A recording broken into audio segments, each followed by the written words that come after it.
Hey everyone, Say Ram here, back with another Manhood Unlimited graphics video. Okay, today's topic is about overcoming adversity. Adversity is a given. Running away from it does not make it any less or disappear. Running from pain simply makes it worse and prolongs the misery. Our anxiety of what might happen is often considerably worse than what might really happen. So, here are some simple techniques for overcoming adversity. Step 1. Get to know yourself. Knowing yourself is like being a deep-rooted tree. You will establish a foundation from inside when you embrace your own authenticity. External influences will be unable to shake you since you will not be dependent on them for affirmation. When severe times arrives, your foundation will hold if you have a strong foundation, a robust body, a resilient attitude, and a thorough grasp of your basic beliefs, principles, and priorities. When faced with adversity, however, if you are weak in heart and mind and seek your identity in the views of others, or cling to an ideology or worldly possessions, you will snap like a dead twig. Finding your mission requires a thorough understanding of oneself. You can handle anyhow if you know why.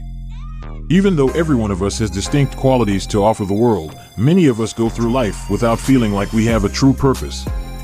So, how do you discover your calling? This one little exercise can be really beneficial. It's a Japanese concept known as Ikigai. Here you'll focus on what you're strong at, what you enjoy doing, what you'll get compensated for, and what the world requires. Consider the following questions. You will falter if one of these essential pillars is lacking. You will quit if you are not good at what you are doing. You will be unhappy if you do not enjoy it. If it isn't financially rewarding, you will be broke, and if it isn't something that the world requires, you will have no impact. Your sweet spot is in the center of these 4 circles. It is here that you will find meaning, purpose, and long-term success. Except that there will be suffering on the second step. Life is suffering, as the ancient mystics, philosophers, and prophets put it. Suffering is an unavoidable aspect of life. You would still suffer if you spent your entire life in a warm pool, binge-watching Netflix, and eating cake. You'd lose touch with your loved ones, have unpleasant ideas, and finally decay and die. It is impossible to escape pain. You can either suffer as a victim or choose to tackle misfortune on your own terms. When you are confronted with hardship, it gives your suffering new meaning. We don't have the ability to avoid suffering, but we do have the ability to willingly face it. Your life will have significance if you do this, if you welcome a challenge instead of bracing for disaster. The hurdle in your way is simply a stepping stone on your road, said Marcus Aurelius. We have no control over the outside world. However, we always have the ability to modify ourselves, and thus the external world. You always have the capacity to modify the way you see the difficulties in front of you, no matter how perilous your road may be. This is what having free will entails. We may not be responsible for the world that gave birth to our brains, but we may be accountable for the mind that gives birth to our world. Even things that appear to be beyond your control can be embraced as lessons when they come apart, which they will. Life has a mysterious way of teaching us lessons. It's impossible to say whether anything is good or bad because the most terrible and painful situations frequently result in the most profound discoveries. The most significant errors frequently lead to the most significant achievements. We will grow through difficulty if we choose to perceive it through the lens of learning experiences. The more discomfort you can tolerate, the more growth you will achieve.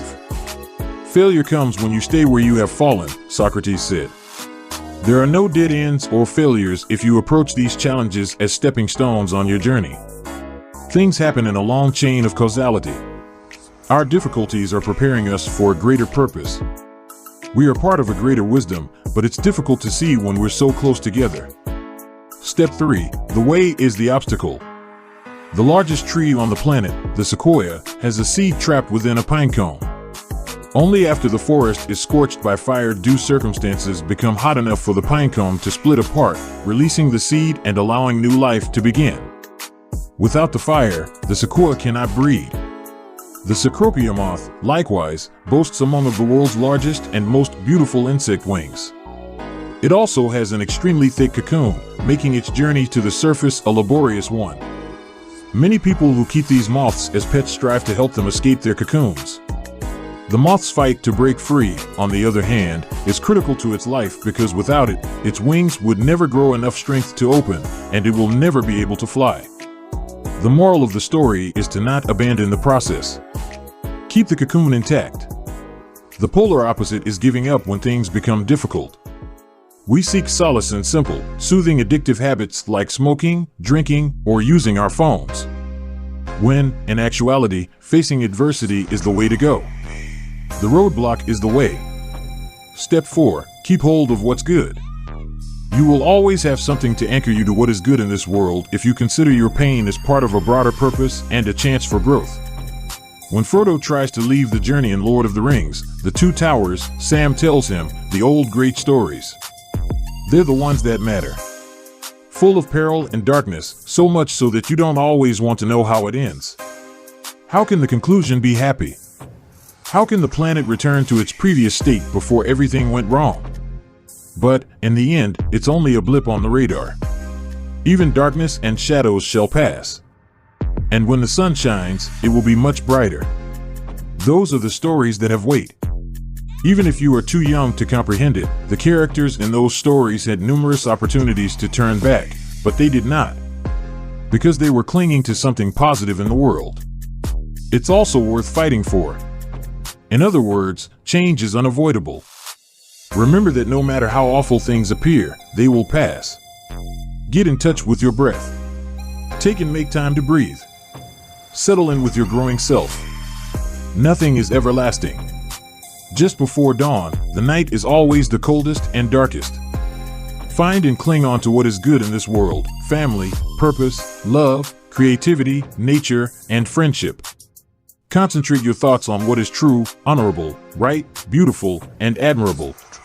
Consider things that are exceptional and deserving of recognition. Focusing on the positive will save you from sinking into the abyss of nihilism and meaninglessness. Every dismal location has a ray of hope. There is beauty in everything, but not everyone sees it. Every chance is difficult to the pessimist. In every problem, the optimist sees an opportunity. It's not about rejecting reality. Instead, it's about focusing on the positive and finding significance in every setback. Obstacles can be either mental prison bars or keys to unlocking your maximum potential. As a result, embrace the pain.